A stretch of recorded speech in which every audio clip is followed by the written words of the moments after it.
चाहे हैं। और लाइट बीरेन जी भी आ गए हैं। बीरेन जी, क्या अपडेट्स हैं हाथरस से आपके पास? एफआईआर में इस व्यक्ति का, सूरजपाल का नाम न होना और कोई कार्रवाई अभी किसी तरह की न होना, किसी की गिरफ्तारी नहीं, किसी भी अधिकारी, पुलिस प्रशासन किसी के खिलाफ कोई एक्शन न लेना, ये बड़ा स्तब्ध करता है। बिल्कुल, देखिए कल से जिस तरह से हंगामा मचा पूरे देश में इस बात को लेकर कि हाथरस में ये क्या हो गया, कैसे भगदड़ हो गई, इतने लोग मारे जा रहे हैं और आज खोदा पहाड़ निकली चूहिया। सारा हंगामा इस बात पर सिमट कर आ गया कि सेवादारों ने धक्काबाजी की, जोर जबरदस्ती की, जिसके चलते भगदड़ मच गई और लोग मारे गए। इतना बड़ा आयोजन, इतने बड़े बाबा, इतना मशहूर नाम, उनके ऊपर न कोई जांच न कोई कार्रवाई। ये आप कह सकते हैं कि सूरजपाल के बारे में लोग कहते हैं कि वो दलित समाज से आते हैं, उनके करोड़ों अनुयायी हैं, जिसकी वजह से राजनीतिक दल उनके पास आशीर्वाद लेने जाते हैं। सरकारें उनके खिलाफ कार्रवाई करने की हिम्मत नहीं जुटा पाती हैं। आज तक शायद कभी ऐसा हुआ नहीं होगा कि 100 से ज़्यादा लोग मर जाएं और बाबा चुपचाप घर में लेटे रहें और छोटे मोटे लोगों पर मुकदमा लिखकर बाबा के गेट के बाहर पुलिस खड़ी रहे और खाली कागज निकाल निकाल के देती रहे और उसके बाद लौट आए।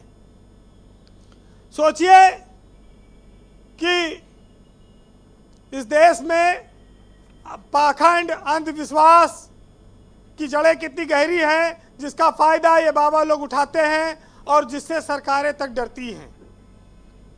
बाबा सूरजपाल से लोग क्यों आज सरकार डर रही है? लोग उनको क्यों मानते हैं? लोग उन्हें कृष्ण का अवतार कहते हैं और उनको सिद्ध पुरुष के तौर पर माना जाता है। भोले बाबा सबकी मनोकामना पूरी करते हैं। उनके इस दैवीय ताकत से सरकारें और नेता डरते हैं। शायद यही वजह है कि उनके ऊपर अभी तक कोई कार्रवाई नहीं की गई है। वो दिव्य शक्ति से लाखों करोड़ों अनुयायियों को चमत्कार दिखाते हैं, लोगों की बीमारी दूर कर देते हैं, दिव्य पानी पिलाते हैं, पता नहीं क्या क्या उनके पास पाखंड है जी। जानकारी तक तो ये बात आई है जहां मैनपुरी के लोग कहते हैं कि बाबा को रोज सवेरे दूध से नहलाया जाता है, फिर उसी दूध से खीर बनाई जाती है और उसका प्रसाद लोगों को बांटा जाता है। ऐसा ऐसा अंधविश्वास सुनने में आ रहा है। और सबसे बड़ी बात यह है कि खाली छोटे तबके के लोग नहीं, गरीब लोग नहीं, बड़े बड़े पढ़े लिखे और पैसे वाले लोग भी इस तरह के बाबाओं के अनुयायी होते हैं। जो बहुत बड़े बड़े विद्वान हैं, जानकार हैं, नेता हैं, साइंटिस्ट हैं, अफसर हैं, ये भी सब इनके भगत होते हैं और उन पर अटूट विश्वास करते हैं। ये पाखंडी करते क्या हैं ऐसा वीरेन जी कि इनके लाखों अनुयायी हो जाते हैं? नेता बेचारा सर पटकता रहता है, विधायक सांसद रोज परेशान रहते हैं, ये न रूठ जाएं, वो न रूठ जाएं, पूरा जीवन उसका लग जाता है जनता के बीच। लेकिन मैं देखता हूँ ये बाबा कुछ नहीं करते, आते हैं, पता नहीं ऐसा क्या करते हैं, लाखों इनके अनुयायी हो जाते हैं। ये कैसे? ये जी प्रवचन की जो कला है, जो धर्म के नाम पर लोगों को अपनी ओर खींचने की जो शैली, जो तरीका है, और धर्म में अधर्म से जो डर है, उस सब का ये लोग फायदा उठाते हैं। जो कथा, सत्संग, प्रवचन, इसके नाम पर पूरे देश से लोग इनके यहाँ इकट्ठा हो जाते हैं। अब देखिए, ये हमारे देश में हमेशा से रहा है और लोग इनका भाषण सुनकर, प्रवचन सुनकर, कथा सुनकर इनको भगवान मानने लगते हैं। फिर हम आप उनको समझा नहीं सकते कि ये पाखंड है, भोली भाली जनता इससे लुट रही है, इसको बंद होना चाहिए, ये माया जाल खत्म होना चाहिए, लेकिन वो होता नहीं। और जब पढ़े लिखे लोग और पैसे वाले लोग वहाँ जाते हैं तो उनके इस अभियान को, इस पाखंड को और ताकत मिल जाती है। धर्म ग्रंथों में, वैसे धर्म ग्रंथ तो देखिए हर घर में पढ़ा जाता है ना, तो इनसे बाबाओं सुनने में कौन सी बहुत बड़ी उपलब्धि है। बाबा जितने हैं, ये कितना धर्म ग्रंथ के बारे में जानते हैं, लेकिन जी वीरेंद्र जी, ये एक ऐसी दुकान तैयार करते हैं, कमेटी बनाएंगे, समिति बनाएंगे, आयोजन समिति बनाएंगे, करोड़ों करोड़ रुपया चंदा आएगा और आलीशान जिंदगी जिएंगे। ब्रजेश जी, कौन बाबा चार्टर प्लेन से हो, 5 स्टार होटल में हो? आज के ज़माने में देखिए कौन नहीं चल रहा है। कबीर भी तो इस देश में महात्मा हुए, बुद्ध भी तो हुए, महावीर हुए। कौन सा 5 स्टार होटल था? कौन सा पुष्पक विमान से वो उड़ते थे? कौन सा वो चमत्कार कर देते थे, धरती पाताल आकाश सब एक कर देते थे? लेकिन यहाँ सब देखिए, आज इतने लोग मर गए, एको आदमी के बाबा जिंदा तो कर नहीं सकते, लेकिन इनकी सुख सुविधाएं देखिए आलीशान हैं। बड़े बड़े बंगलों में ये लोग लिखते हैं। आज आशीर्वाद के बदले लोगों को मौत मिली है और इस पर विचार करने की जरूरत है कि हम जिस समाज में हैं, जिस समाज में हम जीते हैं, वहाँ धागों और तावीज़ों पर जो हम जकड़े हुए हैं, उन पर हमारा अटूट विश्वास है। ये जंजीरें कितनी सही है और कितनी धोखेबाजी वाली हैं। जी वीरेंद्र जी, क्योंकि ये सब एक ऐसा बंधन है जो विश्वास पे चलता है।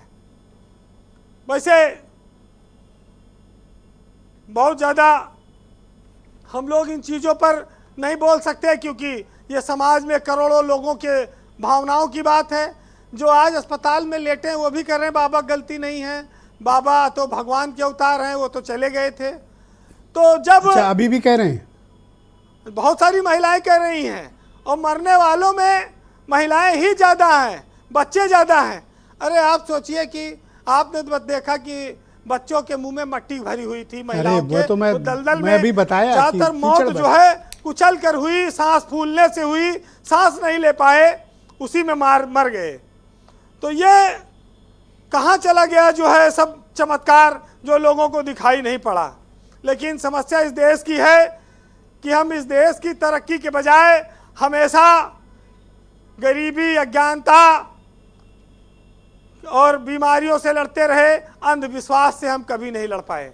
इस अंधविश्वास से भी लड़ने की एक बहुत ज़रूरत है इस देश में, क्योंकि हमारे देश में सबसे ज़्यादा भगवान हैं, सबसे ज़्यादा मूर्तियां हैं, सबसे ज़्यादा मंदिर हैं, सबसे ज़्यादा तीर्थ स्थल हैं, लेकिन सबसे ज़्यादा गरीबी भी है, बीमारी भी है, भुखमरी भी है, जुल्म है, शोषण है, अत्याचार है, ठगी है, भेदभाव है, बलात्कार है।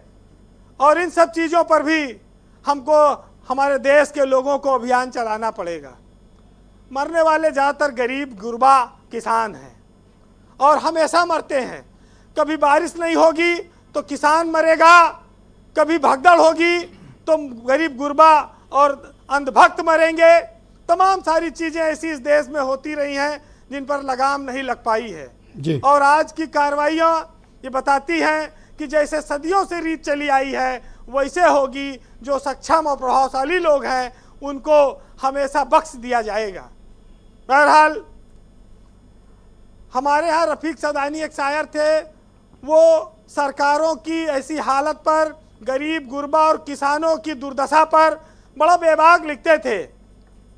हालांकि वो थोड़ा व्यंग होता था, लेकिन आज के हिसाब से ये कह सकते हैं कि उनका एक शेर था कि पाखंडी रहें छाँव माँ और घामे मजरी हम, और जलपान करें नेता भुगतान करी हम, और भारत के किसानन के दुर्भाग्य तनी देखो कि गेहूं का धरे दिल्ली भूसा का धरी हम। बहुत शुक्रिया वीरेंद्र जी, ग्राउंड जीरो से लोगों की तकलीफ़ और वो ऐसा क्यों करते हैं, ये इसका ऑब्जर्वेशंस हम तक पहुंचाने के लिए। बहन भाइयों, इस परिचर्चा का दूसरा चरण